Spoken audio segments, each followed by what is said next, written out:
سے منحرف کیا جائے، اس نے چیلنج کر دیا. اس نے کہا میری بائبل سچی ہے، قرآن سچا نہیں ہے.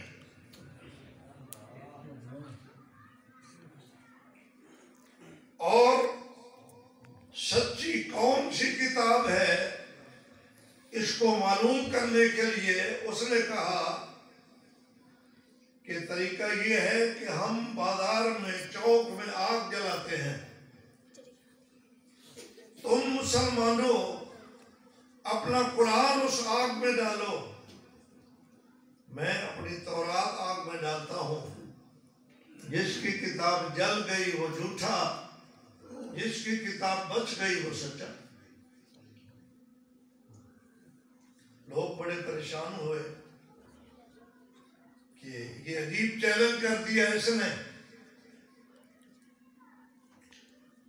ہمارے دہلی میں ایک عالم رہتے تھے، ان کا نام تھا شاہ عبدالعزیز محدث دہلوی، کہو رحمت اللہ علیہ. انہوں نے کہا اس پادری کو جا کے بتاؤ عبدالعزیز تیرا چیلنج قبول کرتا ہے. کس چوک میں تو میرے ساتھ مقابلہ کرنا چاہتا ہے بتاؤ. انہیں کہا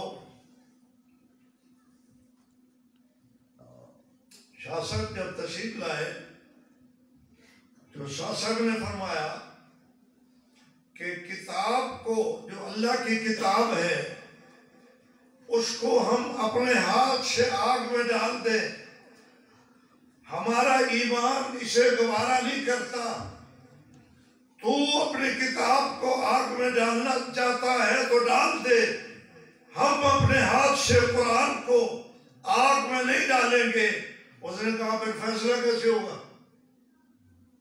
شاہ صاحب نے فرمایا فیصلہ میں بتاتا ہوں، تو بھی آگ میں شراب لگا، میں عبدالعزیز بھی لگاتا ہوں. تیرے پاس تورات ہے، میرے پاس سینے میں اللہ کا قرآن ہے. میں بھی آگ میں چھلانگ لگاتا ہوں، تو بھی لگا، ابھی فیصلہ ہو جائے گا. عبدالعزیز بچ گیا تو عبدالعزیز سچا ہے، تو بچ گیا تو تو سچا ہے.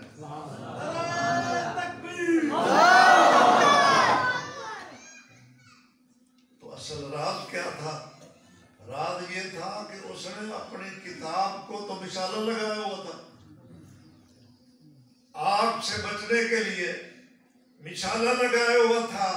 اس کو پتا تھا کہ آگ تو ہر چیز کو جلاتی ہے، لیکن جس کو مشالہ لگا ہوا ہوگا وہ بچ جائے گی. اپنے آپ کو تو اس نے مشالہ نہیں لگایا تھا، اس لیے بھاگ گیا. پادری بھاگ گیا اور مسلمان جیت گئے. ایسے علماء اللہ نے ہمیں دیے جن کی قربانیوں کی وجہ سے آج ہمارے چہرے پہ داڑھی بھی ہے، ہمارے سر پہ پگڑی بھی ہے، ہمارے دل میں ایمان بھی ہے، ہماری زبان پر کلمہ بھی ہے، قرآن بھی ہے.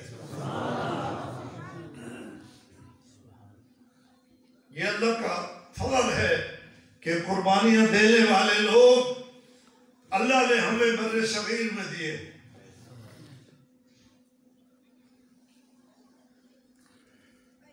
ختم نبوت کی تحریک چلی لاہور میں،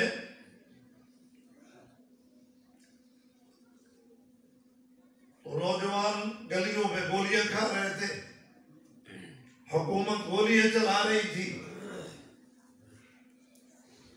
وہاں ایمان والوں کا جذبہ دیکھیے. ایک اماں نے اپنے بیٹے کو تازے خوبصورت کپڑے پہنا کے روانہ کیا کہ جاؤ بیٹے ختم نبوت کے لیے قربان ہو جاؤ. جب اس کی لاش تڑپی، قربان ہوا، اس نے اپنے دوسرے بیٹے کو بھیج دیا.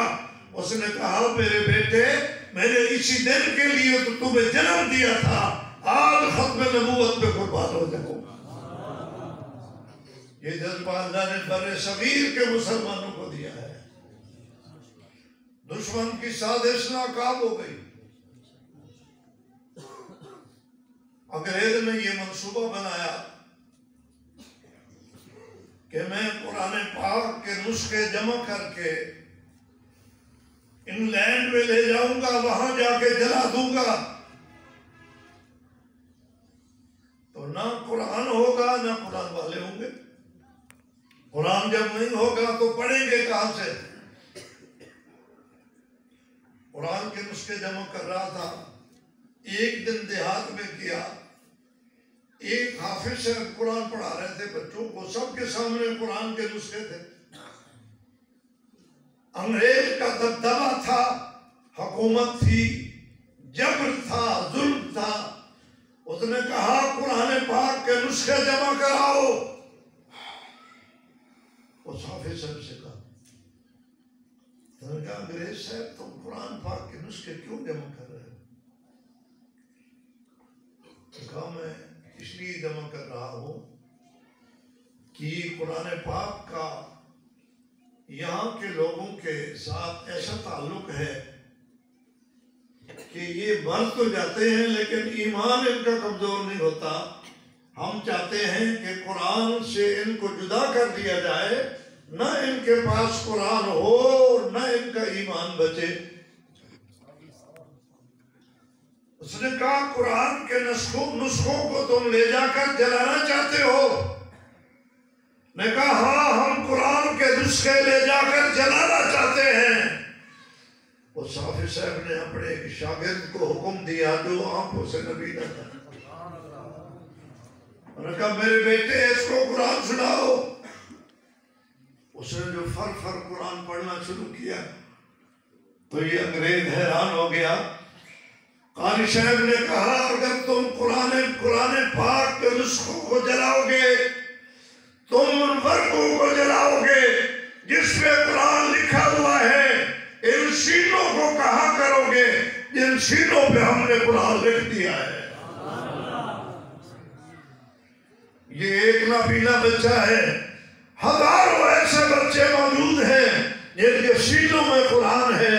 تم اپنا یہ نظریہ بدل دو. تم قرآن کو دنیا میں نہیں مٹا سکتے. قرآن کا محافظ اللہ ہے. اس انگریز کا ارادہ تبدیل ہو گیا.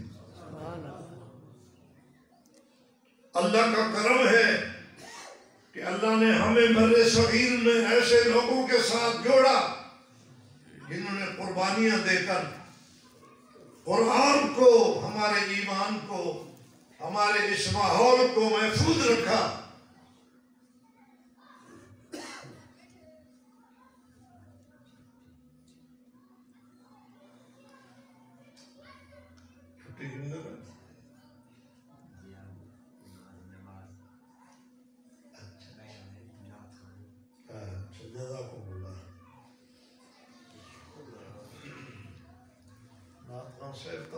سفر کرنا ہے انہوں کو تو اجازت ہے، تو آپ کو اجازت کا ہے نہیں.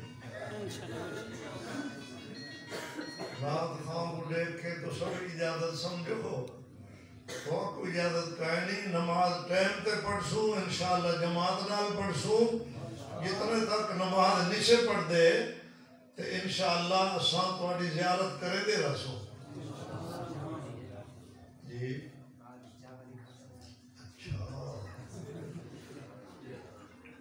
اگے پرانے زمانے جو لوگ قرآن پڑھ دے ہن تے پتھر لگ دے ہن. ہن قرآن سن دے ہو تے چاول لگ دے. موج ہو گئی نا. تو میں یہ عرض کر رہا تھا کہ یہ اللہ کریم کا کرم ہوا ہمارے اوپر کہ ہمیں ایسے لوگوں کے ساتھ جوڑ دیا کہ جنہوں نے قرآن پاک کو محفوظ رکھا، قربانیاں دی اور قرآن پاک ہم تک پہنچا. آج دنیا میں ایسے علاقے بھی موجود ہیں جو قرآن کے نسخوں کو دیکھنے کے لیے ترستے ہیں. بر صغیر سے باہر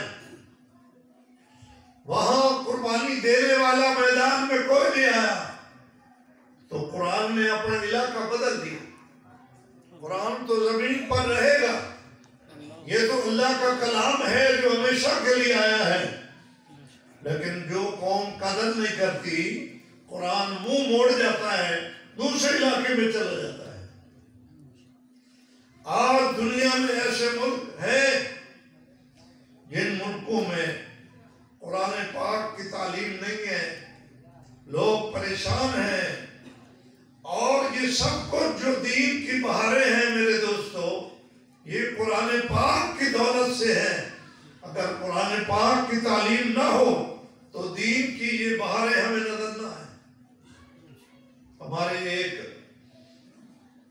دوست بتا رہے تھے کہ ہم ایک افریقہ کے علاقے میں گئے، بہت ویران علاقہ ہے، بڑے لمبے لمبے جنگل ہیں، دنیا سے کٹے ہوئے ہیں۔ کہتے ہیں ہم جب وہاں گئے تو ہمارے جو میزبان تھے انہوں نے ہمارے بستر اٹھائے اور ہمیں بازار کے چکر کٹانے شروع کر دی۔ ہم حیران تھے کہ بھئی ہم اتنے دور سے آئے ہیں، ہمیں بٹھاتے، کوئی چائے پانی پلاتے، کوئی حال احوال سناتے، ہمیں آرام کا موقع دیتے، انہوں نے الٹا ہمیں چکر کٹانے شروع کر دیے ہیں، یہ کیا قصہ ہے؟ جب بیٹھ گئے تو ہم نے ان سے پوچھا کہ یہ نئی بات ہم نے آپ سے دیکھی ہے، یہ کیا وجہ ہے؟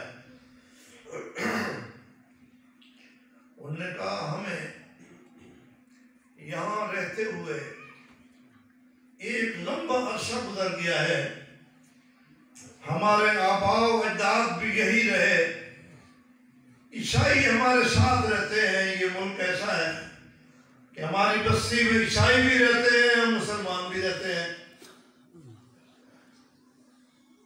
ہمارے جو مسلمان ہیں ان کے آباء و اجداد تو دین کے ساتھ تعلق رکھتے تھے، لیکن علماء نہ رہے، قرآن کی تعلیم نہ رہی، لوگوں سے دین رخصت ہو گئے۔ آج یہ حال ہے کہ لوگوں کے نام تو اسلامی ہے، کام کوئی بھی اسلامی نہیں ہے۔ میں کہا ہمارا نکاح پڑھانے والا بھی کوئی نہیں، ہم ویسے عورتوں کو رخصت کر دیتے ہیں، کوئی اگر بعد میں مل جائے آدمی نکاح پڑھانے والا تو بعد میں پڑھا لیتے ہیں، نکاح پڑھانے والا کوئی، جنازے پڑھانے والا کوئی۔ ہمارے اس برے صغیر میں، ہند و پاک میں جب انگریز میں یہاں ڈنڈا چلایا اور علماء کو پھانسی چڑھایا، ایک ایک دن میں 30 ہزار علماء کو پھانسی چڑھایا جاتا تھا، بستیاں خالی ہو گئی، شہر خالی ہو گئے۔ میں نے ایک عالم سے سنا کہ لوگ جنازے کے لیے اپنی میت کو کندھوں پہ رکھ کے 20 میل کا سفر کر کے جاتے تھے کہ کوئی جنازہ پڑھانے والا مل جائے، نہیں ملتا تھا۔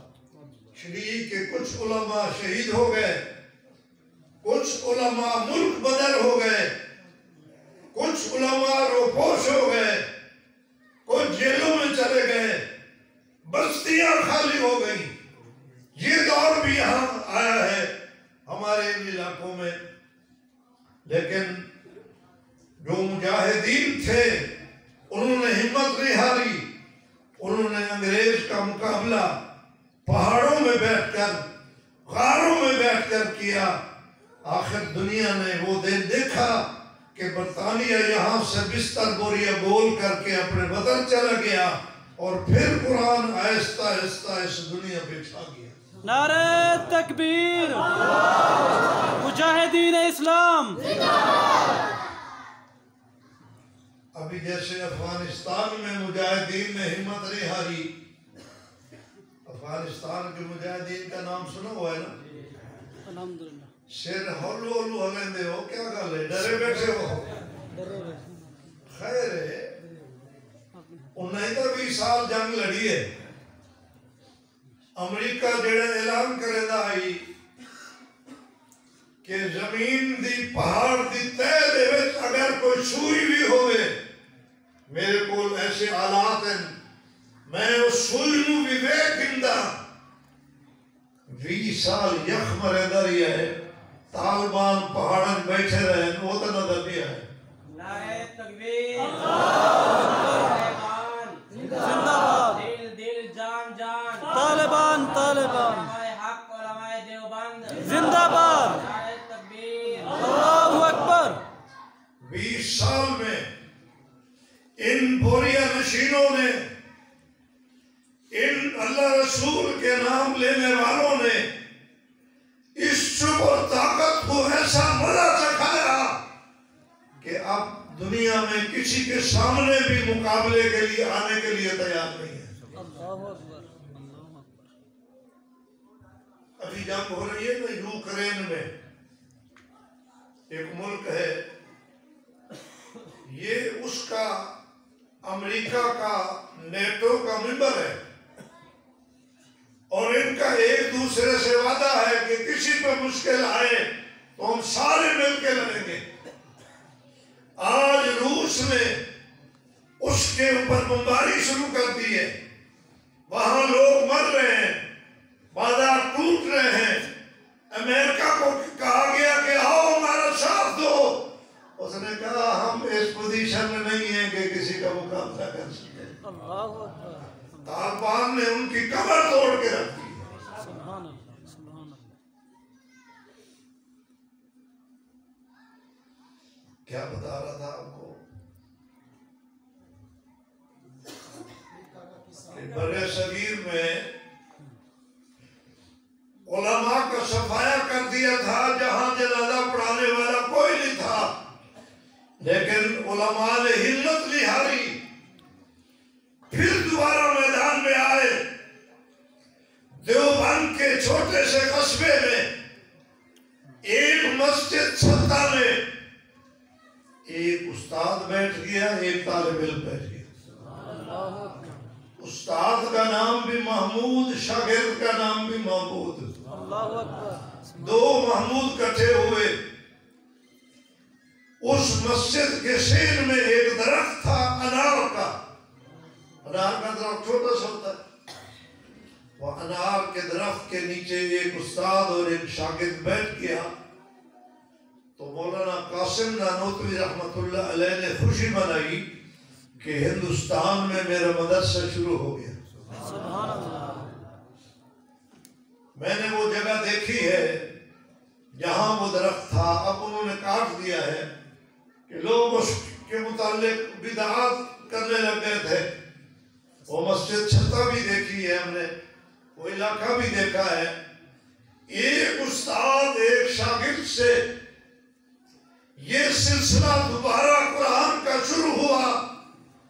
آپ پورے برے صغیر میں نہیں، پوری دنیا میں 7 برے اعظم میں، دنیا کے کسی کونے میں آپ چلے جائیں، جہاں کوئی دین کی روشنی نظر آ رہی ہوگی تو وہ قاسم نانوتوی کے شاگردوں کی محنت ہوگی.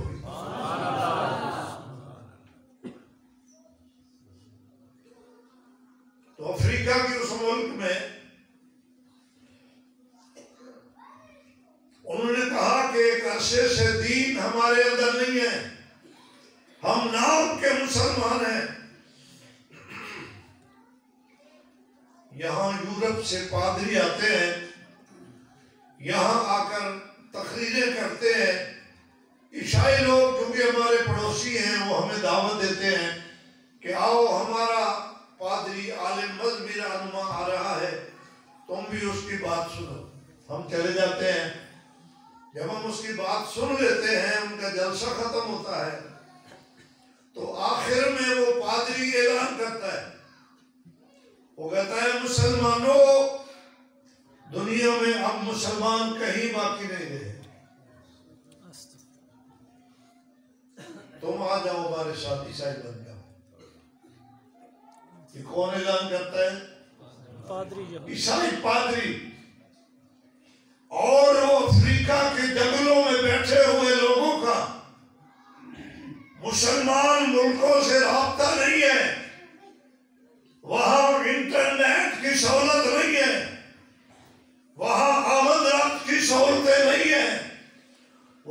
کہتے ہیں ہم 50 سال سے اس بات کا انتظار کر رہے تھے کہ ہمیں کوئی اس زمین پر مسلمان نظر آئے، ہم ان کو دکھائیں کہ مسلمان زندہ ہیں۔ سبحان اللہ، سبحان اللہ۔ ہم تو دکھائی نہیں سکتے تھے کیونکہ ہمارے اندر مسلمانوں والی کوئی نشانی کوئی نہیں تھی، ہمارے پاس کبھی کوئی مسلمان ایسا آیا ہی نہیں۔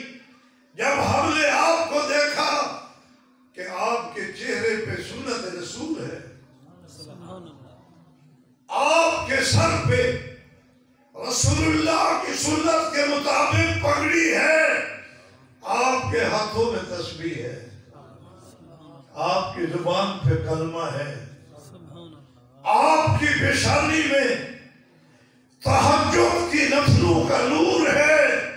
ہم خوش ہو گئے کہ ہم نے زندگی میں مسلمان تو دیکھ لیے۔ ہم یہاں آپ کو بازار میں چکر اس لیے کٹوا رہے تھے، ہم عیسائیوں کو دکھا رہے تھے کہ مسلمان موجود ہے۔ یہ بھی ایک تبلیغ تھی۔ تبلیغ کے طریقے ہوتے ہیں نا، ایک تو یہ تبلیغ ہے جو میں کر رہا ہوں، لیکن ایک یہ بھی تبلیغ ہے کہ مسلمانوں کی شکلیں ان کو دکھائی جائیں، کیونکہ مسلمانوں کی شکلوں میں اللہ نے ایسی تاثیر رکھی ہے کہ ان کی شکلوں کو دیکھ کر بھی بہت سارے لوگ کلمہ پڑھ دیتے ہیں۔ ہمارے ایک امام تھے، امام محمد رحمت اللہ علیہ، جو امام ابو حنیفہ رحمت اللہ علیہ کے شاگرد تھے۔ یہ وہ خوش قسمت اللہ کے ولی ہیں امام محمد، جنہوں نے 7 دنوں میں قرآن یاد کیا ہے۔ کتنے دنوں میں؟ 7۔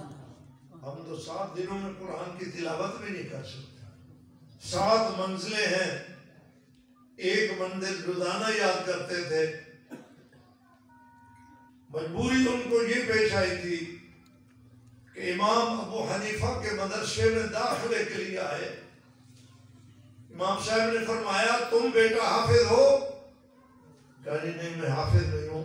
فرمایا ہم تو داخلہ صرف حافظوں کا کرتے ہیں، جو حافظ نہ ہو اس کا داخلہ مدرسے میں نہیں کرتے۔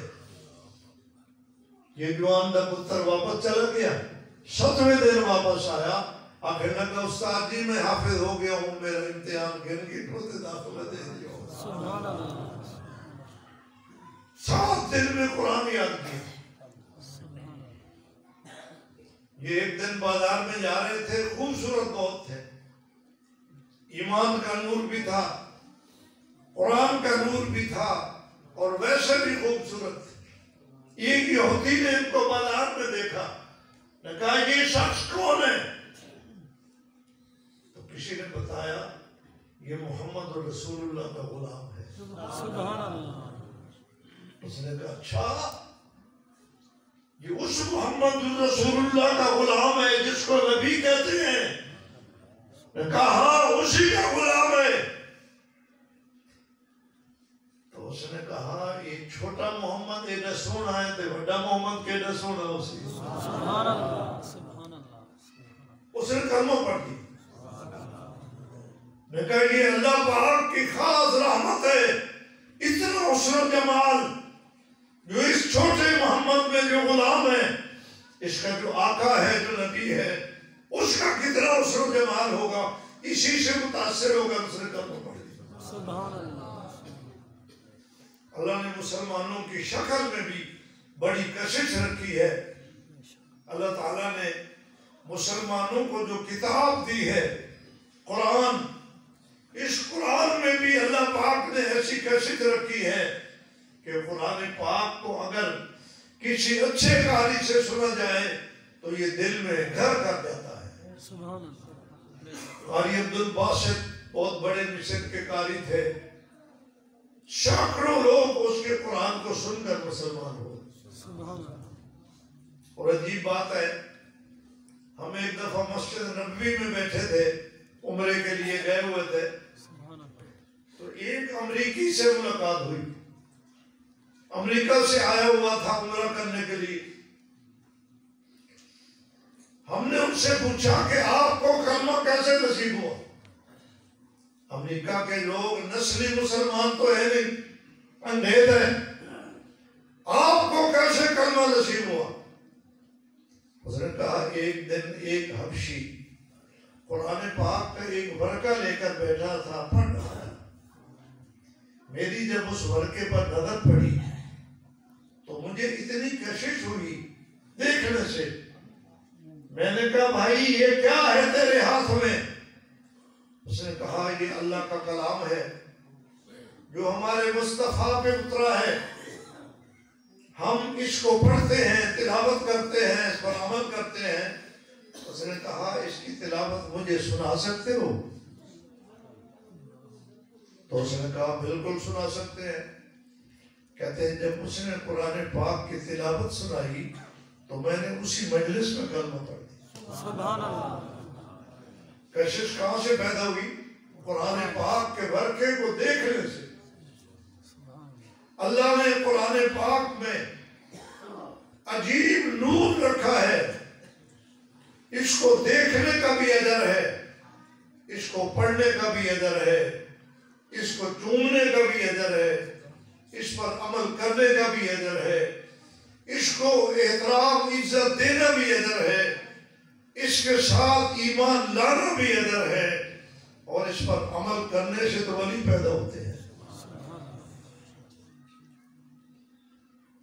پاکستان یہ خوش قسمت ملک ہے کہ یہاں دین کے اتنے مدرسے ہیں کہ کوئی اگر قرآن پاک کی دولت حاصل کرنا چاہے تو اس کو سعودی عرب نہیں جانا پڑتا، اس کو ہندوستان نہیں جانا پڑتا، اس کو ایران نہیں جانا پڑتا، اس کو کسی اور ملک میں جانے کی ضرورت نہیں ہے۔ قرآن پاک اس کو پاکستان میں مل جاتا ہے۔ قرآن پاک کے الفاظ سیکھنا چاہے تو الفاظ مل جاتے ہیں، قرآن پاک کا ترجمہ سیکھنا چاہے ترجمہ مل جاتا ہے، قرآن پاک کی ترکیب سیکھنا چاہے ترکیب مل جاتی ہے، قرآن پاک کی تجوید اور قرات سیکھنا چاہے تجوید اور قرات مل جاتی ہے، قرآن پاک پر عمل سیکھنا چاہے قرآن پاک پر عمل مل جاتا ہے، قرآن پاک کی تفسیر سیکھنا چاہے تفسیر مل جاتی ہے۔ پاکستان ایسا خوش قسمت ملک ہے، یہاں قرآن پاک کا ہر علم موجود ہے۔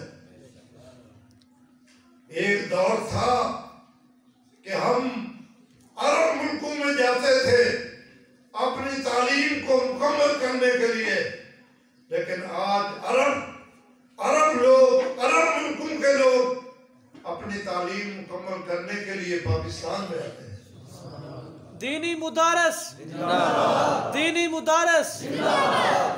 پاکستان کو اللہ نے ایسے بڑے بڑے ادارے عطا فرمائے اور ایسی محنت ہو رہی ہے، اور ان اداروں میں جہاں علماء کا کردار ہے میرے دوستو، وہاں پاکستان کی عوام کا بھی کردار ہے۔ یہ اکیلے علماء ان دینی اداروں کو نہیں چلا رہے، گاڑی دو پہیوں سے چلتی ہے، کہتے ہیں پریشان نہ ہو، میں نے چندہ نہیں مانگنا، آپ کہیں کہ چندے کی تمہید مانگ رہا ہے، چندہ نہیں مانگنا، میں آپ کو پاکستان کی سرزمین کی خوش قسمتی اور اس کی برکتیں بتا رہا ہوں، کیونکہ ہم پاکستانی ہیں، ہمارا دل خوش ہوتا ہے۔ تو گاڑی کتنے پہیوں سے چلتی ہے؟ کم از کم دو، ویسے 4 بھی ہوتے ہیں 12 بھی ہوتے ہیں، لیکن کم از کم کتنے ہوتے ہیں؟ دو۔ تو دین کی گاڑی چلانے کے لیے ایک پہیہ علماء ہے، دوسرا پہیہ آپ لوگ ہیں۔ علماء اپنا قیمتی وقت دیتے ہیں، آپ لوگ اپنا قیمتی مال دیتے ہیں۔ یہ دونوں چیزیں جب ملتی ہے تو قرآن کی اور دین کی گاڑی چلتی ہے، اور الحمدللہ پاکستان کے اندر یہ گاڑی ایسی شاندار طریقے سے چل رہی ہے کہ ہمارے وفاق المدارس میں یہ ہماری ایک تنظیم ہے جس کے تحت ہم حافظوں کا امتحان لیتے ہیں.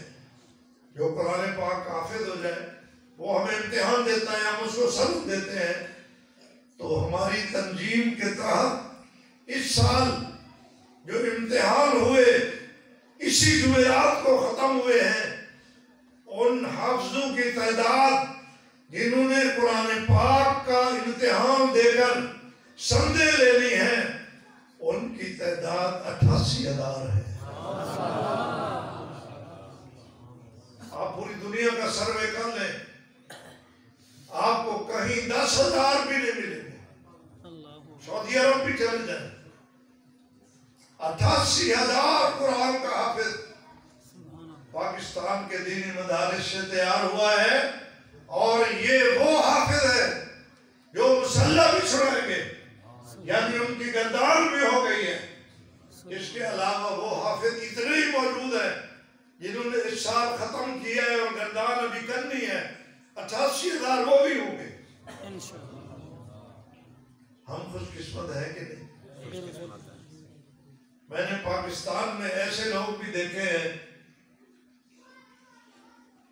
جو کما کر اپنے بچوں پہ تھوڑا خرچ کرتے ہیں اور قرآن پڑھنے والے بچوں پہ زیادہ خرچ کرتے ہیں.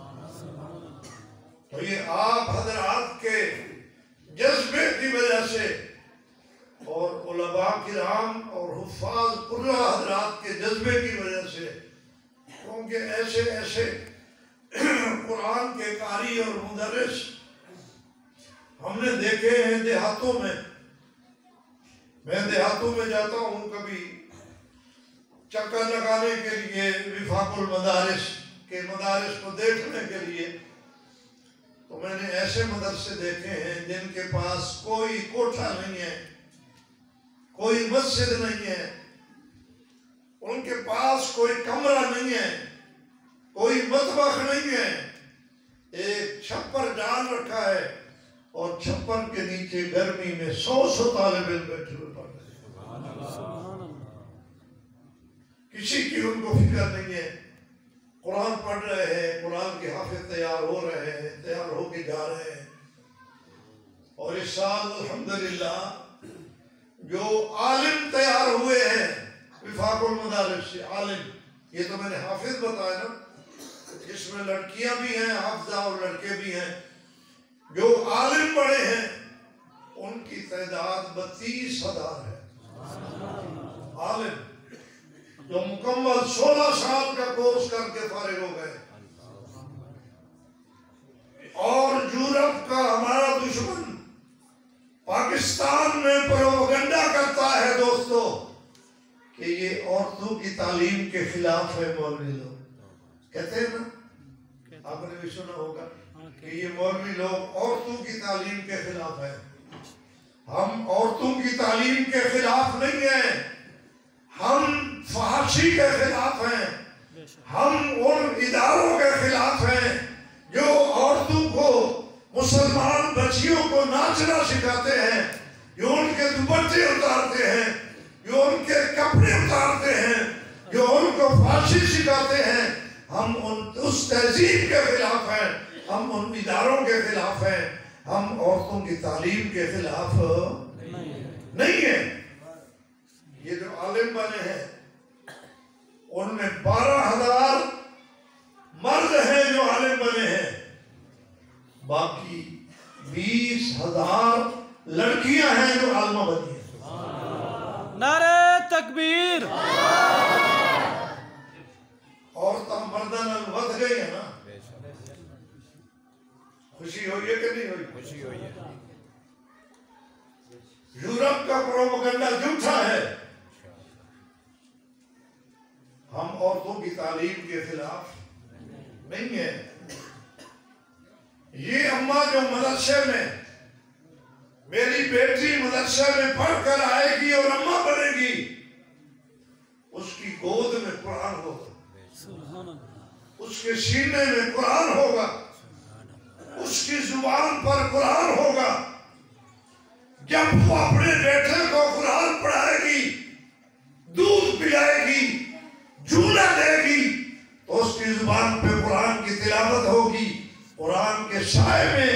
جب یہ بچہ پروان چڑھے گا تو وہ حسین کا غلام بنے گا۔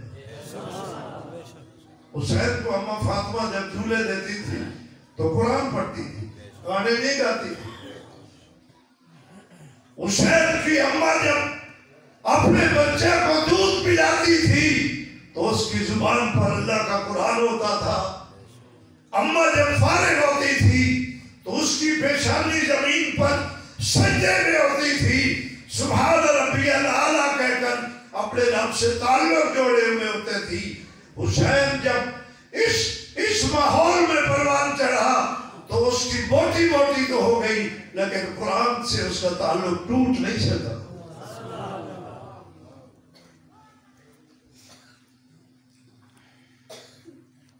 ٹائم کافی ہو گیا ہے، میں آپ حضرات کو شاباش دیتا ہوں کہ آپ اس دیہاتی قصبے میں اور بارش کے موسم میں اتنی دیر سے مسجد میں جمع بیٹھے ہیں، یہ یقیناً ایمان کی علامت ہے۔ اللہ نے آپ کو ایمان کی قوت دی ہے، اللہ تعالیٰ آپ کے ایمان میں اور اضافہ فرمائے۔ آمین۔ نیا مدرسہ شروع کر رہے ہیں ہمارے مولوی منور صاحب۔ میں اتنا لمبا سفر کر کے اس لیے آیا ہوں کہ یہ ہمارے مدرسے کے پڑھے ہوئے ہیں۔ یہ جو مدرسوں سے پڑھ کر آتے ہیں نا، یہ ہماری روحانی اولاد ہوتی ہے۔ لوگوں کو اپنی جسمانی اولاد سے محبت ہوتی ہے، ہمیں اپنی روحانی اولاد سے محبت ہوتی ہے۔ مجھ سے لوگ پوچھتے ہیں کہ آپ 50 سال سے مدرسوں میں پھر رہے ہیں، ملازمت کر رہے ہیں، آپ نے کتنے مربع بنائے ہیں؟ لوگ سوال کرتے ہیں تو میں ان کو کہتا ہوں کہ میں نے زمین کا مربع تو ایک بھی نہیں بنایا، 1 ایکڑ بھی نہیں بنایا۔ میری زمین 1 ایکڑ بھی نہیں ہے، 1 کنال بھی، ذاتی گھر بھی نہیں ہے۔ جب میرے مدرسے سے ایک عالم تیار ہوتا ہے تو میں اللہ کا شکر ادا کر دیتا ہوں کہ میرا 1 مربع تو تیار ہو گیا۔ ہمارا یہ مربع ہے، ہماری یہ روحانی اولاد ہے۔ پاکستان کے کسی بھی کونے میں بیٹھے ہوں تو ہمارے دل کا تعلق ان کے ساتھ ہوتا ہے۔ کہ سال کے بعد ہمارے پاس سارے اکٹھے ہوتے ہیں کنونشن میں، حال احوال پوچھتے ہیں، جو ہمیں آ کر یہ بتاتا ہے کہ ہم نے مدرسہ کھولا ہے، آپ 100-200 بچے پڑھ رہے ہیں، آپ مسجد بنائی ہے، آپ لوگ داڑیاں رکھ رہے ہیں، وہاں دینی ماحول پیدا ہوتا ہے تو ہمارا دل باغ باغ ہو جاتا ہے۔ میں لمبا سفر اس لیے کر کے آیا ہوں کہ میں اپنے عزیز کی وہ بستی دیکھوں جہاں مدرسہ قائم ہو رہا ہے۔ ہم انشاءاللہ مل کر دعا کرتے ہیں اللہ اس مدرسے کو کامیاب فرمائے۔ آپ حضرات مدرسوں کے ساتھ جڑو، آپ نے مدرسے کو پیسے تو دینے ہی ہیں، یقیناً تعمیر بھی بنے گی، سارا نظام ہوگا، لیکن جو میں کہنا چاہتا ہوں وہ یہ ہے کہ آپ مدرسے کو اپنے بچے دیں، اپنے بچے دیں تاکہ آپ کے بچے قرآن کے حافظ بنے۔ اگر آپ کے بچے قرآن پاک کے حافظ بن گئے تو آپ نے ساری دولت لوٹ لی دنیا، ساری دولت آپ کے گود میں آ پڑی۔ رسول پاک صلی اللہ علیہ وسلم نے جو کائنات کے سردار ہیں، جانتے ہیں اپنے نبی کو؟ ہمارے آقا حضرت محمد رسول اللہ صلی اللہ علیہ وسلم، آپ کے پاس سب سے بڑی دولت کون سی تھی؟ قرآن۔ آپ نے اپنی امت کو قرآن دیا ہے، صحابہ کو قرآن دیا ہے، اپنے شاگردوں کو قرآن دیا ہے۔ حضور پاک صلی اللہ علیہ وسلم کی اپنی کوئی لمبی چوڑی جائیدادیں نہیں تھی، آپ نے ساری زندگی پتھر بھی کھائے، ساری زندگی سفر بھی کیے، ساری زندگی دکھ بھی اٹھائے، اور اپنی قوم کو کیا دیا؟ قرآن دیا۔ اور آج یہ امت قرآن کے ساتھ اگر جڑی رہے گی تو انشاءاللہ اللہ اس کو دنیا میں بھی عزت دے گا، آخرت میں بھی عزت دے گا۔ تو میری گزارش آپ سے یہ ہے کہ آپ دینی مدرسوں سے جڑے، اپنے بچوں کو داخل کریں۔ انشاءاللہ یہ بچہ جو آپ کا الف اور با نہیں بول سکتا، جب یہ چند سالوں کے بعد آپ کے گھر میں آئے گا تو 30 پارے اس کے سینے میں لکھے ہوئے ہیں، 30 پارے لکھے ہوئے ہیں۔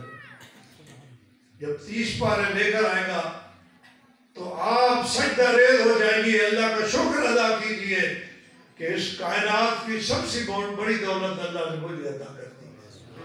وآخر دعوانا ان الحمدللہ رب العالمین۔